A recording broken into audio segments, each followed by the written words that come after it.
Assalamualaikum warahmatullahi wabarakatuh.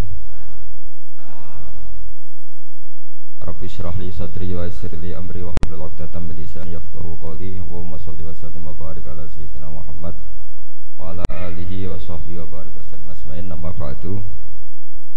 Yang sangat saya hormati Kiai Haji Uksit Idris dan para habaib, para masyayikh yang saya hormati, wabil khusus senior kami di pondok Bapak Hafidin, teman sekaligus putra guru saya Kiai Haji Abdul Ghafur.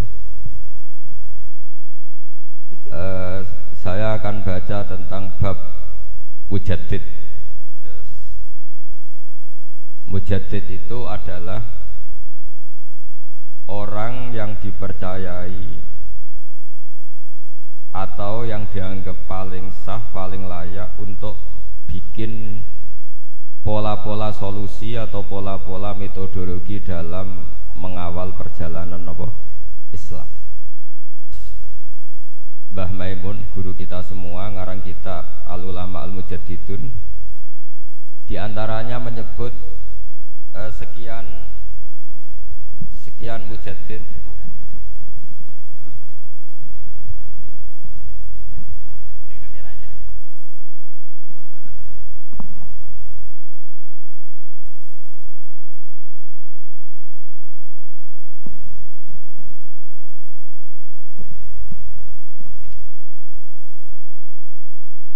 Saya teruskan ya.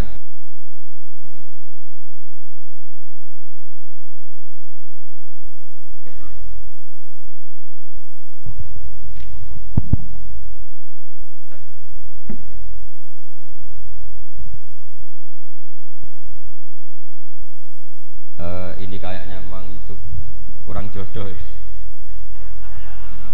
Karena tadi pengurusnya NU sudah keren itu, sudah lebih keren timbang saya ini.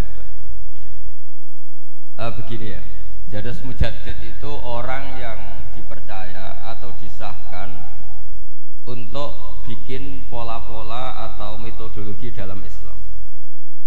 Kita alhamdulillah di Indonesia misalnya mengembangkan Islam dengan kalimat atau kata-kata yang insya Allah itu mengawal mazhab ahli sunnah wal jamaah.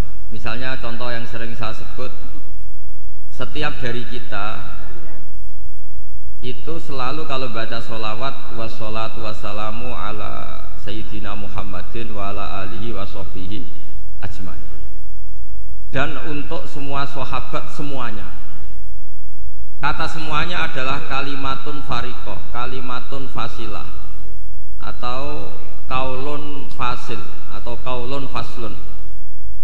Ahli sunnah itu siapa? Adalah orang yang menghormati semua sahabat. Jadi ajmain itu bukan sekedar kata rutin, tapi maklumat dari kita bahwa kita berkeyakinan bahwa semua sahabat adalah adil, semua sahabat kita hormati. Ini beda sekali dengan kelompok tertentu dalam Islam yang sangat menghormati Sayyidina Ali tapi sangat menghina Sayyidina Abu Bakar. Jika ajma'in ini jangan jadi rutinitas, tapi memang benar-benar maklumat dari kita untuk orang sekeliling kita, untuk anak cucu kita, untuk semuanya, bahwa ciri khas ahli sunnah wal jamaah adalah ditandai dengan menghormati semua sahabat. Dengan tradisi pemaknaan seperti ini, maka kalimat ajmain atau kata ajmain ini keluar an ilmin wa an bayinatin, keluar dari rumus ilmu dan dari kesaksian ilmiah. Kesaksian ilmiah misalnya begini, andai kan Abu Bakar itu mal'un, orang yang kena laknat, berarti Nabi itu salah pilih teman. Andai kan Sayyidah Aisyah itu mal'unah, berarti Nabi salah pilih istri. Jadi ketika kita tidak bisa detail secara ilmiah dengan argumentasi secara ilmiah, setidaknya kita memaklumatkan secara ijmal bahwa kita adalah menghormati wasahbihi ajmain. Jadi itulah yang dimaksud Mbah Mun. Saya sering ngaji beliau dan beberapa kesempatan diberi penjelasan juga sama Gus Zofur sebagai putra beliau. Misalnya komitmen ahli sunnah diantaranya apa? Kita menghindari mengkafirkan orang Islam apapun dosanya. Ini juga ditulis oleh Mbah Mun di antara ciri khas ahli sunnah wal jamaah. Beliau menyebut salasun min aslil iman, ada 3 pokok dalam iman. Di antara yang beliau sebut adalah wala nukafiruhu bidzambin. Orang Islam tidak boleh kita kafirkan hanya karena melakukan dosa apa? Besar. Logika yang terbangun dari teori itu adalah sederhana. Misalnya Mbah Maimun itu paling nggak suka namanya perang, chaos, karena agama ini sangat menghormati nyawa. Kullu muslimin ala muslimin tu haramun damuhu wa maluhu wa irdu. Yang paling diharamkan itu adalah pertumpahan darah. Wa id akhadna mitsaqakum la tasfikuna dima'akum. Pertama ada Bani Adam, pertama ada peradaban Bani Israel, pertama ada peradaban para nabi. Itu komitmen dasarnya apa? Jangan sampai ada pertumpahan apa? Darah. Kemudian Gus Zofur pernah cerita ke kita, kenapa Said berjanji itu menjadi mujaddid. Itu diantara alasannya itu, ketika negara-negara lain perang nyari format manhaj, ikut manhaj apa sampai perang, orang Indonesia bisa nikmati Islam lewat terbangan. Jadi yang lain perang, kita mencintai Nabi dengan asik pakai apa? Terbang. Sudah terbangan berstatus mahabbah kepada Rasulullah Shallallahu Alaihi Wasallam. Ini yang harus kita kembangkan. Sehingga saya berharap fikih pilkada, ya fikih apa? Pilkada. Yang tadi disindir katanya datang ikhlas tidak demi apa tadi? Uang itu. Saya nggak ngerti itu tadi bahasa Thailand atau mana, nggak tahu saya. Saya itu tertawa itu karena nggak paham. Kok ada bangsa Indonesia yang bahasanya gitu, jadi saya itu tertawa karena tidak paham. Tapi ngerti lah arahnya. Saya pernah mengkaji fikih pilkada sama teman-teman. Itu cara berpikir juga darul mafasid muqaddamun ala jabil masoleh. Dulu orang untuk jabat itu harus duel, harus taruh. Misalnya ada dalang ingin dapat istrinya dalang yang lain yang cantik, itu ya tarung, yang menang terus dapat. Sampai ada kerajaan Sumeneb juga gitu, ada kerajaan di mana perang terus sebagian kalah lari kemana, sebagian terusir lari kemana. Dulu itu semuanya pakai perang. Sekarang alhamdulillah perebutan kekuasaan itu lewat pilkada.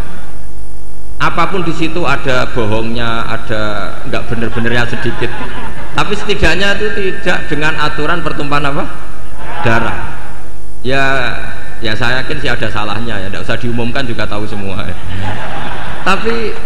Tapi di situ ada dosa besar yang kita hindari, yaitu menghindari pertumpahan apa? Darah. Ini sudah membaik. Dari dulu perebutan kekuasaan lewat pertumpahan darah, sekarang lewat seni merebut hatinya masyarakat. Kalau masyarakat sukanya senyum ya dikasih senyum. Kalau sukanya uang ya tidak tahu ya. Boleh masalah. Boleh masalah. Karena memang yang namanya pilkada itu merebut hati pemilih. Masalahnya terus kaifiahnya itu apa? Ya tidak tahu itu, saya kan tidak calon bupati, tidak tahu. Itu lebih pinter. Ya saya akan baca peradaban yang disebut nanti biar diteruskan Gus Zofur halaman 9. Wa dhahara ba'da dzalika fil qarni tsani ba'dal alfi al Imam Ar-Rabbani al-Allamah ahadu itrati Rasulillah sallallahu alaihi wasallam Asy-Syaikh al-Imam al-Murtadha Sahibu Syarh Ihya Ulumuddin al-Musamma bi Hafiz Sadatul Muttaqin alladzi tamma naf'uhu fil anha wal bilad marji'u ulama ahli sunnah wal jamaah. Ini sekaligus penghormatan bagi kita. Jadi di antara mujaddid itu ada yang bernama Sayyid Murtadha Az-Zabidi, yaitu Syarihul Ihya yang ngarang kitab Ithafus Sadat Al-Muttaqin. Itu sekitar 14 jilid. Kalau yang cetakan Darul Kutub Ilmiah itu 14 apa? Jilid. Itu beliau punya santri mulazim, itu orang Indonesia. Namanya Kiai Abdul Mannan. Mbah kandungnya Kiai Mahfud Termas. Jadi Mahfud bin Abdullah bin Abdul Mannan. Kemudian Kiai Mahfud ini kita tahu punya murid namanya Kiai Fakih Mas Kumambang Gresik. Kiai Fakih punya murid Mbah Zubair punya putra sekaligus muridnya Mbah Maimun. Ya terus sampai kita, sampai Gus Yofur, sampai kita. Sehingga pikiran-pikiran besar Said Zabidi itu bisa kita tangkap. Misalnya gini, saya sering diceritani Mbah Mun tentang kitab Ithaf. Di antara padanan, ya padanan, maksudnya padanan itu semua ulama itu pasti punya fatwa yang nggak ada kembarannya. Dan itu polanya umum, sehingga ciri khas ulama disebut mujaddid. Itu bisa menganalisis agama dengan cara yang menakjubkan. Kata Said Az-Zabidi begini, orang Islam ini tidak akan mengalami kekeliruan kayak yang dialami orang Nasrani, yaitu menuhankan nabinya. Tapi juga tidak akan mengalami kekeliruan kayak yang dialami orang Yahudi, yaitu menyepelekan apa? Nabinya. Orang Yahudi itu sering membunuh para nabi. Dan itu rumusnya sederhana, cukup membaca Allahumma sholli ala Sayyidina Muhammad atau Allahumma sholli ala Muhammad abdika wa rasulik. Kenapa demikian? Islam itu datang setelah orang Nasrani salah memuja Isa sehingga diposisikan sebagai apa? Tuhan. Orang Islam itu juga muja nabinya tapi pas, yaitu Allah tetap Tuhan, pemberi. Allahumma sholli, berarti kita minta kepada Allah, zat yang super, yang maha, dan permintaan penghormatan itu kita berikan untuk hamba terkasihnya, yaitu Muhammad.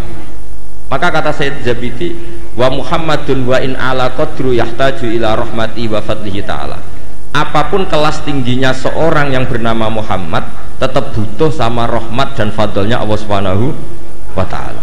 Sehingga dengan kalimat sholawat itu sudah isbatun li uluhiyatillah wa nafsyun li rububiyati Muhammad. Dengan kalimat ini orang Islam tidak akan kecelakaan menuhankan Muhammad. Karena apa? Allah pemberi, Rasulullah peneri. Tapi umat Islam akan sangat menghormati Sayyidina Rasulullah Shallallahu Alaihi Wasallam karena semua penghormatan Allah terbaiknya, sholawatnya, tahiyatnya, semua yang terbaik bisa kasihkan kepada hamba terbaiknya, yaitu Rasulullah Shallallahu Alaihi Wasallam. Maka kalimat ini ya kalimatut tauhid, ya kalimatur risalah. Karena dengan posisi lafadz sholawat seperti itu, kita tidak akan kecelakaan kayak yang dialami orang Nasrani. Karena kita tetap memposisikan Allah pemberi, Rasulullah Muhammad peneri. Itu kata Said Zabidi. Jadi akan selalu ada ulama yang memodifikasi Islam itu menjadi mudah. Islam yang jelimet karena datang setelah tadi kecelakaan Nabi Isa dituhankan. Sehingga ulama-ulama itu punya cara sendiri untuk supaya Islam tidak mengalami seperti itu. Kalau kita ngaji tauhid, misalnya seorang nabi selain punya sifat sidik, amanat, tabligh, fatonah, punya sifat apa? Al-a'rad, al-basyariyah. Nabi harus punya sisi kemanusiaan. Sehingga nabi itu sering dahar di depan umum supaya menunjukkan kalau beliau seorang apa? Manusia. Bahkan nabi juga pernah sholat duhur itu harusnya 4 rakaat, sholat hanya 2 rakaat. Ketika ditegur, ya Rasulullah ini sholat model baru atau memang nasa mansuh? Karena kalau model baru mereka senang kan, berarti mulai besok sholatnya tidak 4 rakaat tapi 2 rakaat karena kategorinya nasah apa? Nasah mansuh. Tapi Nabi memberi penjelasan, tidak, saya tidak lupa. Akhirnya Nabi menambahkan 2 rakaat, masyhur itu cerita itu. Terus kata Nabi, ma kuntu ansa walakin unassa li asunna. Saya ini sebetulnya tidak pernah lupa, tapi didesain Allah lupa supaya bisa bikin apa? Sunnah. Tapi apapun itu menjadi sangat basyariah.